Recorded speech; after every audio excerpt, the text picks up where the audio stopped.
안녕하세요. 성포고 세계사 여러분들, 2학기 진도 본격적으로 나가보도록 하겠습니다.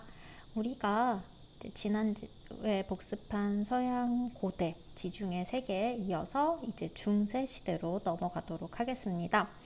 여기 나와 있는 사진들이 중세 시대의 대표적인 사진들이에요. 그래서 이제 교황과 왕, 그리고 영주와 기사, 그리고 농노, 그리고 이들이 살고 있는 성과 장원이라는 다양한 사진들을 통해 우리는 이 중세시대에 대해서 한번 유추해 볼 수 있겠습니다. 그럼 본격적으로 중세시대가 어떻게 나타나게 되었는지 같이 한번 살펴보도록 할게요. 자, 우선 이제 중세라는 거는 고대, 그리고 그 다음 여기 빈칸 나와 있죠. 이 부분입니다. 여기가 바로 오늘부터 배울 중세 부분인데, 이제 서양사를 크게 5가지로 분류해서 살펴볼 수 있는데, 그 중에 우리가 살펴볼 중세는 서로마 제국이 멸망한 시기부터 게르만 대이동을 건너 이제 르네상스 시기까지의 약 1000년의 시기를 중세 시대라고 합니다. 그래서 우리는 이 1000년 동안 어떤 일들이 벌어지게 되었고 어떤 것들이 중요했는지 같이 한번 보도록 하겠습니다.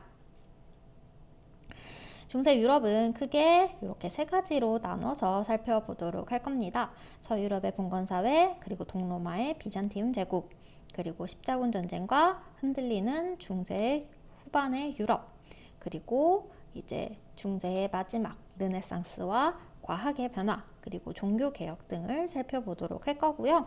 오늘은 서유럽의 봉건사회가 어떻게 등장하게 되었는지, 그리고 어떤 형식으로 나타났는지 한번 살펴볼게요. 우선 우리가 1학기 때 배웠던 것들을 다시 한번 되새겨 보도록 하겠습니다. 로마의 테오도시우스 황제가 죽고 나서 이제 로마는 서로마와 동로마로 나뉘게 됩니다. 이러한 혼란스러운 시기에 북방의 유목민족 중에 하나인 훈족이라는 유목민이 이 서쪽으로 서유럽 지역으로 이제 들어오게 되고요. 이 훈족이 이제 북방의 유라시아 지역을 통해서 유럽 쪽으로 들어오다 보니까 이 유럽의 북방 민족이었던 게르만족 역시도 그들에게 밀려 이제 더 서쪽으로 이동을 하게 됩니다. 그들이 원래 살고 있었던 곳은 여기 나와 있는 발트해라고 하는 이 바다 근처에 이렇게 생긴 이제 북방의 민족들이 점점 이 화살표들을 따라서 움직이게 되고요.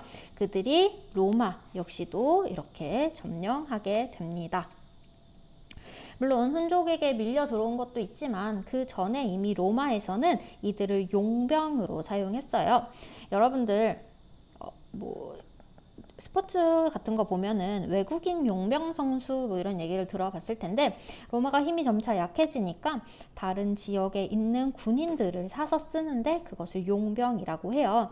그래서 이미 게르만족을 용병으로 많이 사용하고 있던 터라 게르만족들이 로마로 많이 들어왔는데, 이제 훈족이 이동함에 따라서 더 많은 게르만족들이 이제 서쪽으로 로마와 이베리아 반도 이런 쪽으로 들어오게 됩니다. 자, 특히 이 게르만족의 용병 중 하나인 오도아케르라는 사람이 결국에 서로마 제국을 멸망시키게 되면서 게르만족에 의해 서로마는 멸망하게 되고 이제 동로마만 남아있는 상황입니다. 이 게르만족이 되게 많은 나라들을 세웠는데 그들 중에 여러분들이 꼭 기억해야 될 한 가지 왕국이 바로 프랑크 왕국입니다. 위치적으로도 프랑스와 굉장히 유사한 지역에 이제 영토를 확장한 왕국인데, 이 왕국이 왜 다른 서고트, 반달, 동고트 이런 왕국들과 달리 더 중요하게 기억해야 되는지 같이 한번 그 이유도 살펴보도록 하겠습니다. 프랑크 왕국은 다른 이제 게르만 왕국들에 비해 굉장히 오랫동안 유지가 되었습니다. 그 오랫동안 유지한 비결이 무엇이냐라고 보니까 바로 원주지를 버리지 않고 팽창 형태로 이동했다라는 겁니다. 이는 바로 다음 장에서 사진으로도 살펴볼 건데, 다른 게르만족들은 자기가 원래 살고 있던 고향에서 먼 곳에서 왕국을 세운 데에 비해 프랑크 왕국 같은 경우는 자신들의 원래 고향에서 바로 옆으로 이동을 해요. 그러다 보니까 생활 양식이나 이런 것들을 크게 변화하지 않아도 쭉 살 수 있었다라는 점. 그리고 두 번째로는 이전에 로마 시대에 이제 정식으로 인정받았던 아타나시우스 파로 개종을 하게 됩니다. 그래서 프랑크 왕국의 초대 황제였던 클로비스가 다른 기독교가 아닌 로마에서 정식으로 인정받았던 아타나시우스 파교로 개종을 하다 보니까 로마인들과 또 교회와 마찰이 적었다라고 합니다. 그리고 세 번째로는 지리적으로 비잔티움 제국이나 이슬람의 공격으로 굉장히 자유로운 지역이었기 때문에 외부의 침입이 덜했다라는 점이 프랑크 왕국이 다른 게르만 왕국들에 비해 오랫동안 유지될 수 있었다라고 합니다. 지도로 다시 한번 살펴보자면 여기 보시면 프랑크 왕국이 원래 살던 곳이 여기예요. 그런데 실제 프랑크 왕국은 여기 세워진 거 보이시죠? 굉장히 가까운 곳에다가 왕국을 세웠다라는 점이 어떻게 보면 프랑크 왕국이 오랫동안 유지될 수 있었던 이유 중에 하나다라고 생각하시면 되겠습니다. 그리고 이제 클로비스가 아타나시우스 파로 개종하는 것이 굉장히 많은 사람들의 마음을 사로잡았다. 그리고 이제 외적이라고 보면 이슬람과 비잔티움이 있는데 다른 왕국들에 비해 이슬람과 비잔티움과 좀 거리가 있었기 때문에 외적의 침입으로부터 자신들을 보호할 수 있었다라는 점, 이 세 가지가 프랑크 왕국을 오랫동안 유지시킬 수 있었던 비결이라고 합니다. 근데 이 클로비스라는 이제 황제가 이제 사망하게 되면서 이제 왕실이 내분이 일어나요. 왜 그러냐면 게르만 같은 경우는 이제 분할 상속을 해요. 그래서 아들들에게 무조건 똑같이 상속해야 된다 이런 분할 상속을 하다 보니까 아무래도 그 아들들 간에 이제 싸움이 벌어지게 되고, 그렇게 싸움이 벌어지니까 이제 왕권이 약화되면서 그때 이제 궁제, 궁정의 행정을 책임지는 재상, 지금으로 따지면 국무총리 정도 되는 이 궁제였던 카를로스 마르텔이 이제 실권을 잡게 됩니다. 이 카를로스 마르텔 여러분들 한 번쯤 들어는 못 봤을 테지만 이 사람과 관련된 사건은 들어봤을 거예요. 뭐냐면 이 카를로스 마르텔이 바로 우리가 서아시아 배웠던 푸르푸아티에 전투에서 이긴 바로 그 사람입니다. 이 사람이 푸르푸아티에 전투에서 이겼기 때문에 이제 프랑크 왕국이 이슬람에게 넘어가지 않았다라고 합니다. 이때까지만 해도 이제 이베리아 반도라고 하죠. 스페인까지 이제 이슬람 제국의 영토였는데 여기서 더 나아가지 못했던 이유가 바로 카를로스 마르텔이 이 전투에서 승리했기 때문이다. 그래서 이 전투 매우 중요하다라고도 얘기했습니다. 자, 그래서 이제 이베리아 반도 방금 봤던 그 스페인 지역 같은 경우는 꽤 오랫동안 이슬람 지역이었어요. 그래서 대표적인 건축물 알함브라 궁전 역시도 이슬람 세력이 세운 거다라고 보시면 되겠습니다. 그리고 이제 카를로스 마르텔 이후로 그의 아들 피피는 원래 클로비스가 세운 메로베우스 왕조를 쫓아내고 이제 카를로스 왕조를 개창하게 됩니다. 이때까지만 해도 사실 왕이 아니었는데 이제 왕을 쫓아낸 거죠. 어떻게 보면 반역이라고 볼 수 있습니다. 근데 이 사람이 이렇게 반역을 해도 주위에서 아무도 뭐라고 할 수 없었던 그 이유가 있는데 바로 그것은 로마 교황의 마음을 사로잡았기 때문입니다.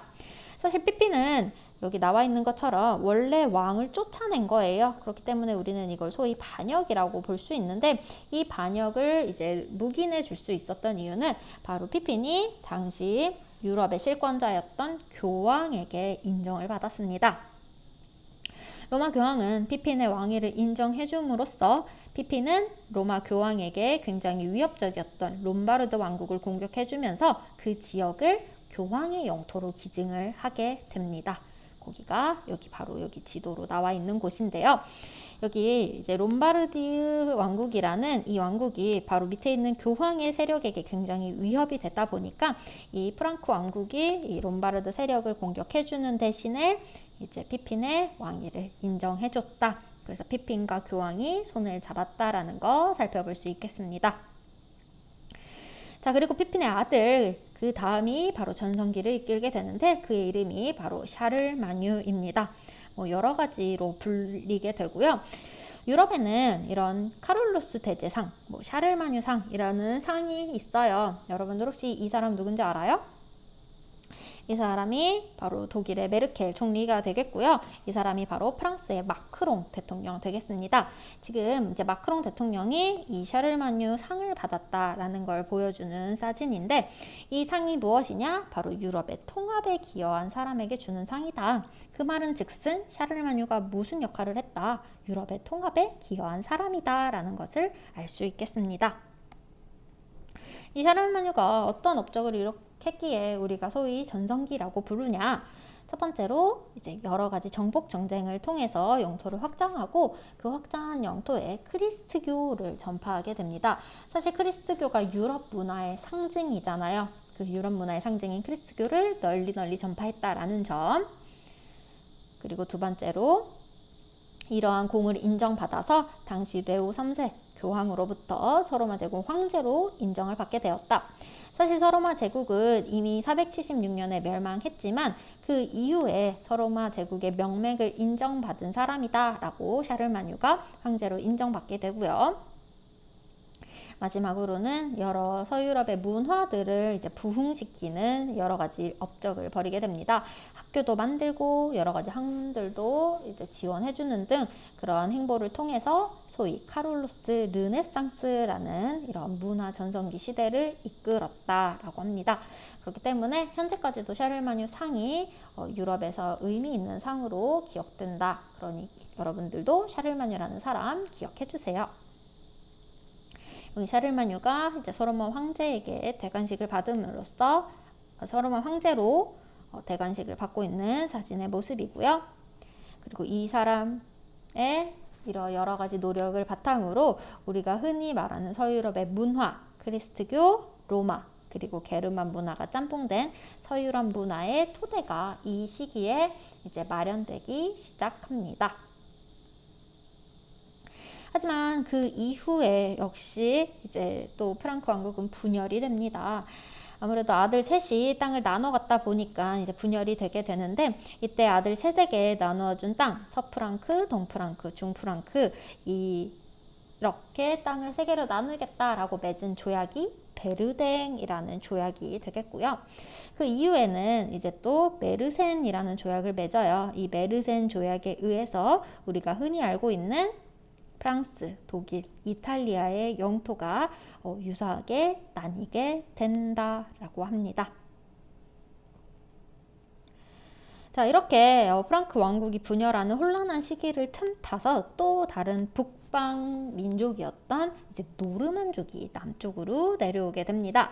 노르만족이라 함은 여기 보이시는 요 반도 보이시나요? 우리는 이 반도, 노르웨이, 스웨덴, 덴마크가 있는 이 반도를 스칸디나비아 반도라고 해요.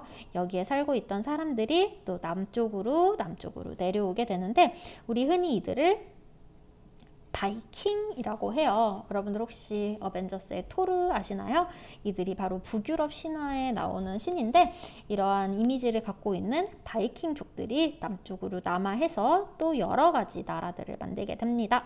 대표적으로 영국의 토대가 되는 노르만, 그리고 프랑스의 토대가 되는 노르망디, 그리고 이탈리아의 기본이 되는 시칠리아 왕국, 이런 나라들을 이제 노르만족들이 세우게 된다라는 점 기억해 주시길 바라겠습니다. 자, 그래서 이제 9세기 서유럽, 이 노르만족이 침입해오는 이 서유럽은 어떠한 양상이었냐? 프랑크 왕국은 분열되고 그리고 한편으로는 노르만족이 쳐들어오고요. 또 한편으로는 이슬람 세력이 밀고 들어오는 굉장히 혼란스러운 시기가 바로 9세기 서유럽 되겠습니다. 이러한 혼란스러운 상황 속에서 스스로를 지키기 위해서 지방에 돈 좀 있는 사람들, 힘 좀 있는 사람들이 자신의 지역을 지키기 위해서 성을 쌓고 기사로 성장하게 됩니다. 이 사진이 유럽의 대표적인 중세 도시라고 합니다. 우리가 흔히 애니메이션이나 이런 곳에서 보는 그러한 성, 그리고 그 성에 딸린 마을, 이런 모습이 바로 중세 시대 도시의 모습, 혹은 장원의 모습 되겠습니다. 이렇게 기사들이 계급이 성장을 하게 되면서 이러한 사람들 사이에서 지배자들이 형성되고 지배층들 사이에서도 이제 주종 관계라는 걸 맺게 됩니다. 이 주종 관계가 바로 이제 기사와 영주, 혹은 왕과 영주, 왕과 기사 사이에 맺은 관계고요. 그리고 그 땅을, 그것을 바탕으로 받은 땅을 이제 관리하는 걸 이제 장원제라고 합니다.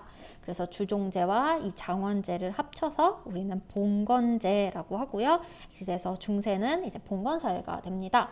우리 이 봉건이라는 단어는 사실 중국의 주나라 때 그리고 일본 무사시대에도 배웠습니다. 자, 기본적으로 봉건제의 틀은 똑같아요. 여기 나와 있는 것처럼 이제 주군, 즉 뭐 영주가 됐든 왕이 됐든 이러한 사람이 봉신, 기사나 영주나 이러한 자신의 하위 사람에게 땅을 주고 보호해주는 대신 기사는 군사력을 제공하고 충성을 다한다라는 거. 그래서 이렇게 지금 보시면 이렇게 관계를 맺고 있는 모습을 볼 수 있겠습니다. 이 관계 같은 경우는 쌍무적 계약 관계라고 해서 둘 중 한 명이라도 이 관계를 이행하지 못한다면 파기되는 관계이다라고 합니다. 중국 같은 경우는 혈연적으로 맺어졌다라는 거 기억하실 텐데 서유럽 같은 경우는 굉장히 계약적이어서 누구 하나 제대로 계약을 이행하지 못하면 이는 파기된다라는 점 보실 수 있겠습니다. 자, 이렇게 주군에게 받은 이 봉토가 바로 장원이라고 보시면 되겠습니다. 그래서 장원은 대부분 이렇게 꾸려져 있습니다. 영주의 성이 있겠고요. 그리고 뭐 휴안지, 춘경지, 추경지라고 해서 땅을 세 개로 나누어요. 땅을 세 개로 나누는 걸 삼포제라고 하는데 왜 이렇게 나누냐? 이때는 땅이 뭐 기름이라고 하죠. 거름이죠. 거름. 비료가 썩 좋지 않았기 때문에 한 번 정도 땅을 쉬어줘야지만 농사를 지을 수 있었다라고 해요. 그래서 쉬는 땅 하나, 그리고 봄에 농사 짓는 땅, 그리고 가을에 농사 짓는 땅, 이렇게 세 가지로 땅을 나눴다라는 거 알 수 있겠고요. 그리고 무조건 중세장원의 교회가 존재하게 된다라는 점 보실 수 있겠습니다. 또 특히 할 만한 것이 바로 이 중세 장원에서 일하는 대부분이 자유민이나 노예가 아닌 바로 농노라는 계급입니다. 농노는 말 그대로 농민과 노예의 중간층이다라고 보시면 되겠습니다. 어떤 점에서 노예가 어떤 점에서 농민과 유사한지 같이 한번 볼게요. 자, 노예와 달리 재산은 가질 수 있고요. 가정도 이룰 수 있어요. 자, 하지만 노예와 마찬가지로 거주 이동의 자유가 없고요. 신분의 자유가 없습니다. 물론 중세 이제 후기가 되면은 돈을 내고 이제 풀려나는 사람들도 있는데 일단 일반적인 농노 같은 경우는 영주에게 예속되어 있다라는 점, 그리고 자유민 같은 경우는 국가에게 세금을 내잖아요. 근데 농노는 영주에게 세금을 낸다라는 점 이렇게 구분해서 보실 수 있습니다. 그래서 중세의 가장 큰 특징이라고 하면은 농노라는 계급이 있다라는 거 여러분들 기억해 주시고요.